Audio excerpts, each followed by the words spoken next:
Vamos a ver ahora el principio de Arquímedes.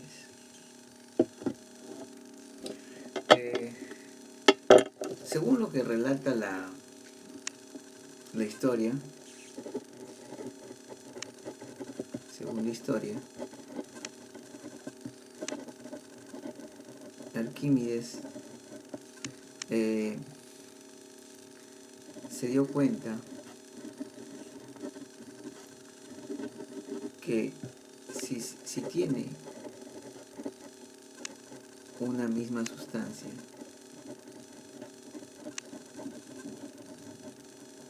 ¿no? Por ejemplo oro,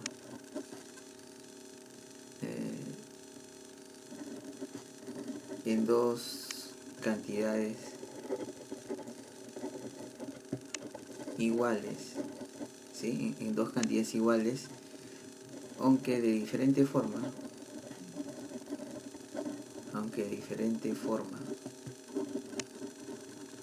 pero sólida, estos dos cuerpos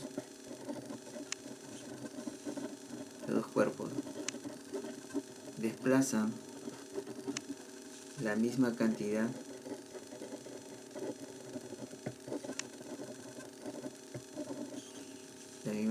de fluido, ¿no? Estamos recreando pues el principio de Arquímedes. Entonces, ¿qué hizo? Tomó una corona, ¿sí?, de oro, tomó un cuerpo, ¿correcto? Entonces, si lo sumergió en agua, cada uno de ellos, y lo que tienen que hacer es haber desplazado la misma cantidad de agua, ¿no? Si los dos son oro y ese mismo volumen, tienen que haber desplazado la misma cantidad de agua, ¿no? Entonces, para saber si es la misma sustancia, lo único que hace es pesar, pues, ¿no? Pesa la corona, pesa su bloque de oro en una balanza de brazos iguales, ¿correcto? Entonces sabe que tiene la misma cantidad, asumiendo que los dos son oro. Si lo sumergen en el agua, los dos van a desplazar la misma cantidad de volumen de fluido. Entonces puede estar seguro de que en esta corona es totalmente de oro. Ahora, si a pesar de que tiene la misma masa, se supone que debe tener el mismo volumen, desplaza diferente el fluido, entonces las dos sustancias no son iguales, ¿sí? Ese fue el trabajo que hizo Arquímedes, ¿correcto? Ya después lo que se va a trabajar es el principio de Arquímedes, que se le atribuye, ¿no? Se le da ese nombre porque lo que vamos a ver es que si un cuerpo se sumerge parcial o totalmente en un fluido, presenta una pérdida aparente de peso. Es decir, si ustedes tienen un cuerpo, ¿no?, y este cuerpo lo pesan, ¿sí?, van a tener un peso 1. Ahora, si este mismo cuerpo ustedes lo sumergen en un fluido,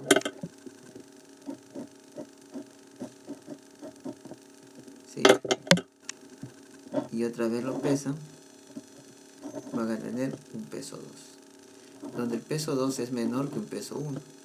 Es decir, había una pérdida aparente de peso. Oye, ¿y de dónde ha sido? Entonces acá apareció una fuerza. Porque acá solamente, ¿qué tenemos? Acá tenemos la tensión y tenemos el peso. acá tengo la tensión prima, acá tengo el peso, pero me estoy dando cuenta que T es diferente de T prima, ¿no? Por lo que registra la balanza. Entonces debe existir acá una fuerza prima. Esta fuerza prima se va a conocer como empuje. El fluido hace que aparezca una fuerza boyante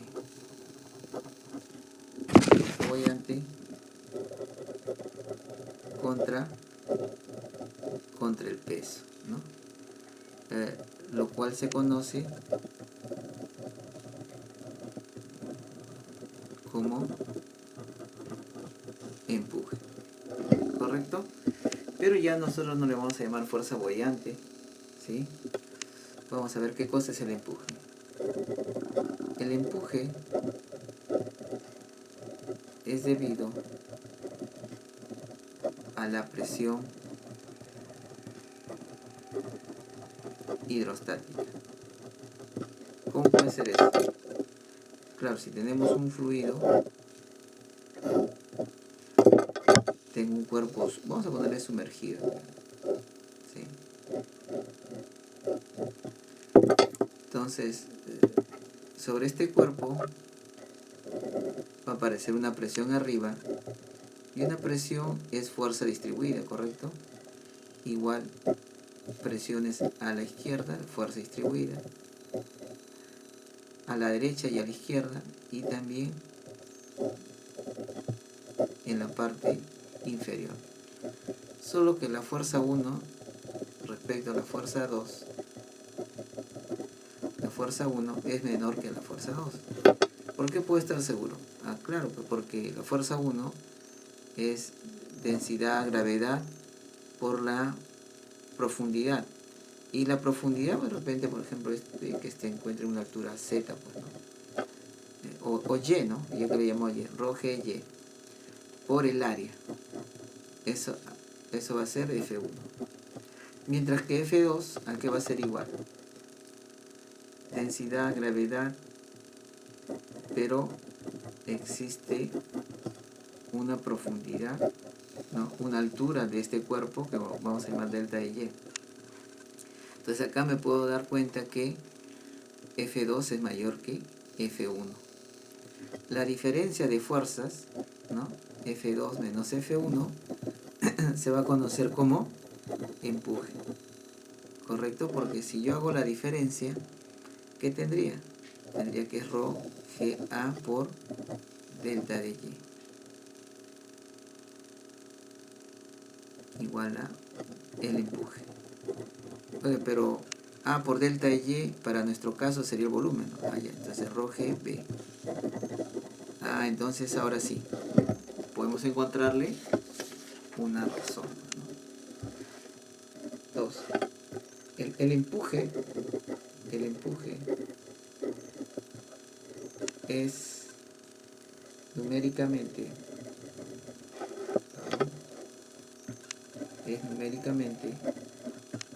igual al peso del fluido desplazado, ¿correcto? Entonces, pero el cuerpo tiene un centro de gravedad y vamos a dibujar un corte de perfil nomás, ¿no? Imaginando que es un cuerpo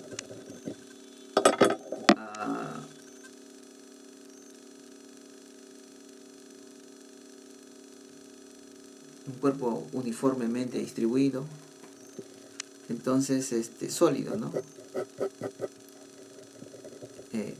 En el mismo punto, ¿sí? El centro de gravedad, ¿sí? El centro de gravedad coincide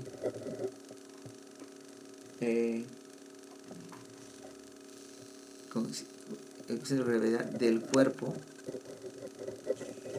coincide con el centro de gravedad del fluido desplazado.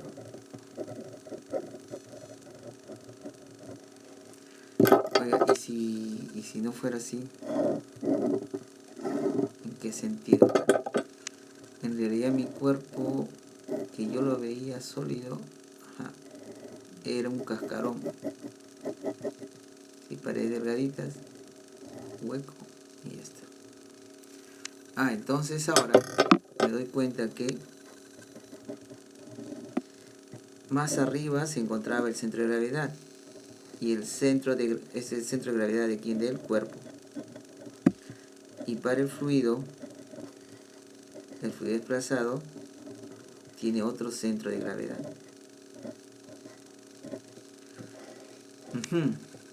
Oye, ¿y el empuje dónde actúa?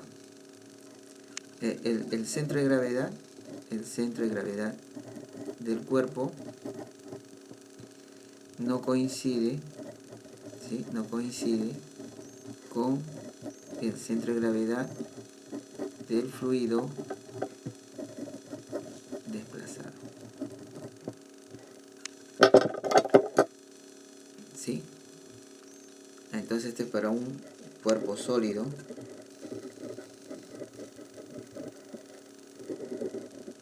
Y acá tenemos un cascarón. Correcto, entonces ¿y dónde se aplica el empuje? El empuje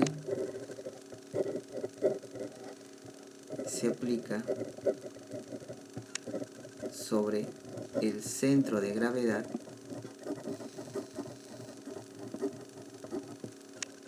del fluido desplazado. Entonces vamos a resumir. Un cuerpo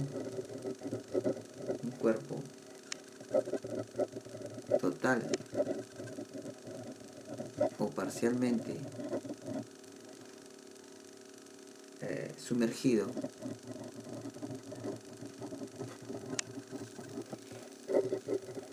en un fluido es empujado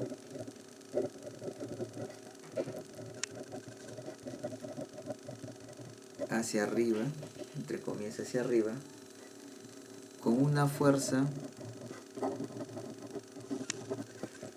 igual al peso del fluido desplazado o desalojado, ¿no?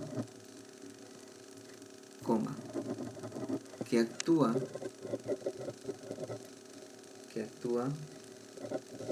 verticalmente a través del centro de gravedad del fluido antes de ser desplazado, ¿sí? Y eso lo podemos corroborar también, ¿no? Imaginemos, a ver, tengo dos esferas, ¿correcto? Una maciza, otra un cascarón nada más. Las voy a colocar sobre o dentro, las voy a sumergir en un fluido. ¿Qué va a pasar? Va a pasar que el empuje va a actuar ¿en qué dirección? En el centro del fluido desplazado. En esta dirección actuaría ¿qué cosa? El empuje, ¿sí? Ahí va a actuar el empuje, en esa dirección. Y el centro de gravedad, como este es un cascarón y este es macizo, entonces vamos a asignar justo ahí. Ahí estaría nuestro centro de gravedad. Entonces, ¿qué va a pasar? va a pasar que si tengo la suficiente cantidad de fluido, voy a tener que gira, ¿no? Hay un torque ahí. Y en la parte baja se va el centro del cuerpo, ¿sí? Y en esta parte estaría nuestro centro de gravedad. Y arriba, a la mitad estaría nuestro centro de empuje, ¿no? Por supuesto que está sumergido, ¿no? Y si yo lo desplazo a un lado a otro, otra vez recupera ¿qué cosa? La verticalidad. Sí, pues. Esta es la posición. Entonces, aquí podríamos ver, por ejemplo, un equilibrio estable. ¿Sí? Un equilibrio estable. El centro de empuje está más arriba que el centro de gravedad. El centro de empuje más arriba que el centro de gravedad. Oiga, y si hubiese sido al revés, bueno, imaginando que yo puedo colocar esa mancuerna, ¿no? Ese sistema, lo coloco, pues, ¿no? De la siguiente manera, dentro del fluido, ¿no? Total, lo coloco en forma vertical. Arriba la parte, no es que yo haya dejado que se alcance esa posición, yo al propósito o adrede he colocado de esta manera. Arriba está el centro de gravedad, correcto, a la mitad. Y en el centro del sistema, ¿no? Simétrico, de la misma forma, está el centro de empuje. Entonces, si saco apenas de la vertical, ¿no? Hago un pequeño movimiento a la derecha o a la izquierda, entonces va a aparecer un torque. El torque debido al centro de gravedad, ¿no? Eso sería al peso por la distancia. Y va a haber también, ¿qué cosa?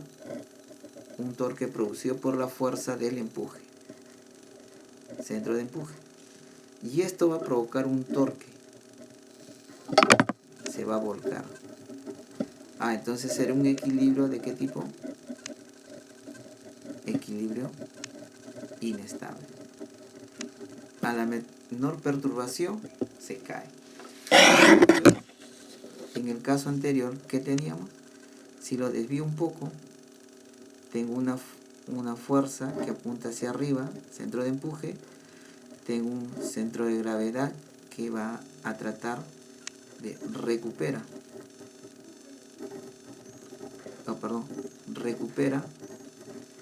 su posición de equilibrio. Por eso es que estamos hablando de que es un equilibrio estable, ¿no? Esto lo podemos hacer en casa, ¿no? ¿Sí?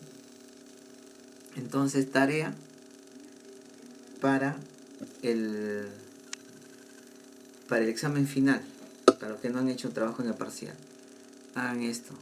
Verifiquen que en esta posición tenemos un equilibrio estable, ¿no? Perturban un poco y otra vez. Y mientras que acá perturban un poco y se da vuelta, ¿no? Buscando la posición de equilibrio estable. Entonces, hagan eso, ¿no? Tienen dos esferas, una de ellas maciza, del mismo radio, una de ellas macizas, para determinar pues que el centro de gravedad, centro de empuje está en la mitad, ¿no? Que se sumerja, ¿sí? Que se sumerja, y luego ustedes hacen este trabajo, ¿no? De perturbar hacia un lado y ver, en un caso es este equilibrio estable y en otro caso es equilibrio inestable. ¿Ya?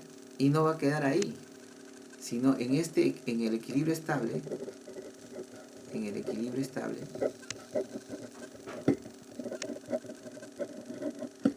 calcule y mida la frecuencia de oscilación. claro, porque si estamos en un equilibrio estable y yo lo perturbo, ese sistema responde con un movimiento armónico simple. Entonces, si es un movimiento armónico simple, va a tener su periodo con una frecuencia y ya en el periodo. ¿Correcto? Por torques, pues. A ver, entonces, y recuerden torques y por alfa. ¿Ya? Hagan ese trabajo. Tienen un punto para su examen parcial.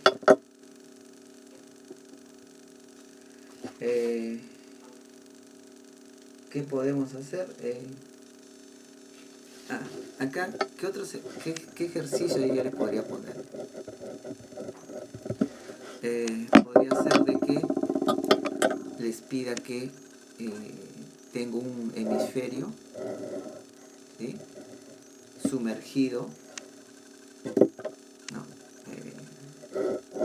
parcialmente dentro de un fluido y de radio R, ¿sí?, el volumen tiene ρ, hay en el empuje y centro de empuje. Esto que tenga ρ1, hay en el peso y centro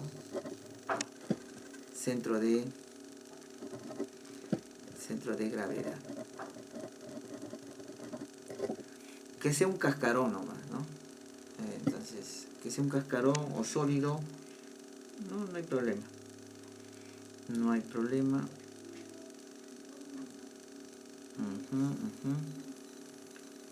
El centro de empuje, ya. Otro caso que podría ser algo similar, pero esta vez con un cono truncado.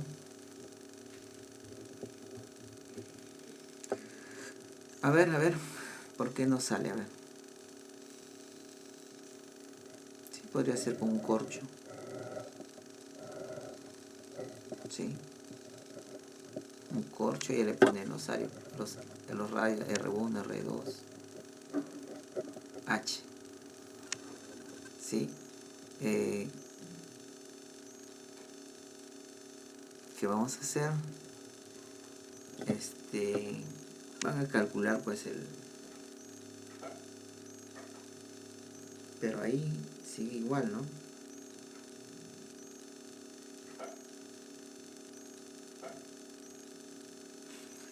Ya.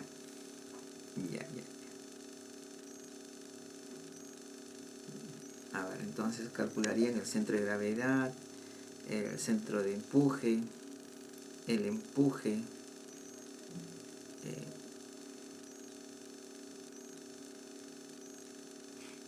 ya. Otro ejercicio es, tienen un fluido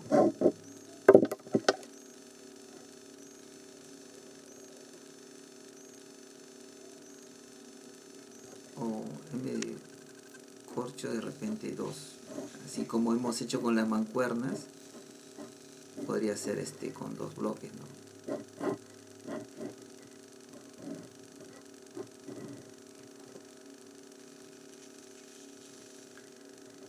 Dos bloques, ya. A ver, acá tienen un